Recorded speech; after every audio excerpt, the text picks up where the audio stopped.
અંકલેશ્વર જીઆરડીસીમાં આવેલી કેડિલા ફાર્માસ્યુટિકલ કંપનીમાં થયેલા બ્લાસ્ટ અને 2 કર્મચારીઓના દાઝી જવાની ઘટનાએ સમગ્ર પંથકમાં ભારે ચકચાર જગાવ્યો છે। ત્યારે આ ગંભીર પ્રકરણમાં આજે તપાસનો ધમધમાટ તેજ બન્યો છે।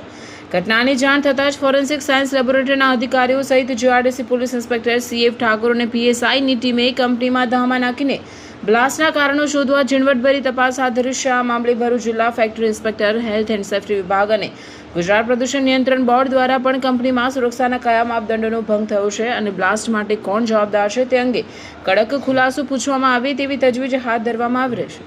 જો કે એક તરફ સરકારી તંત્ર તપાસમાં જોતરાયું છે, ત્યારે બીજી તરફ કંપની મેનેજમેન્ટની કામગીરી શંકાના દાયરામાં આવે છે, કારણ કે પોલીસ તપાસ અને પૂછપરછ દરમિયાન જ કંપનીએ તેના 2 ઉચ્ચ અધિકારીઓ, જનરલ મેનેજર જીતેન્દ્ર પ્રકાશકુમાર ગુપ્તા અને સિક્યુરિટી હેડ કાલુરામ મીણાને તાત્કાલિક અસરથી ફરજ મુક્ત કરી દેતા અનેક તર્ક વિતર્ક સર્જાયા છે। ખાસ કરીને જ્યારે બંને અધિકારીઓને જીઆરડીસી પોલીસ મથકે પૂછપરછ માટે બોલાવવામાં આવ્યા હતા, તેના તુરંત બાદ જ કંપનીએ તેમને છૂટા કરી દેતા શ્રમિક આલમ અને ઉદ્યોગ જગતમાં ભારે ગણગણાટ શરૂ થયો છે।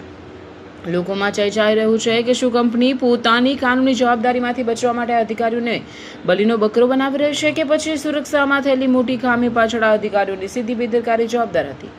હાલમાં તો એફએસએલના રિપોર્ટની રાહ જોવાઈ રહી છે, પરંતુ કંપની દ્વારા લેવાયેલા આકરા પગલાંએ સમગ્ર ઘટનામાં કંઈક આનંદિત હોવાના સંકેતો આપ્યા છે। આગામી દિવસોમાં ફેક્ટરી ઇન્સ્પેક્ટર અને પોલીસની સંયુક્ત તપાસમાં બ્લાસ્ટનું સાચું કારણ અને કંપનીની બેદરકારી અંગેના મોટા ખુલાસા થવાની પૂરેપૂરી શક્યતા સેવાઈ રહી છે, જેના પર હાલ સૌની નજર ટકેલી છે।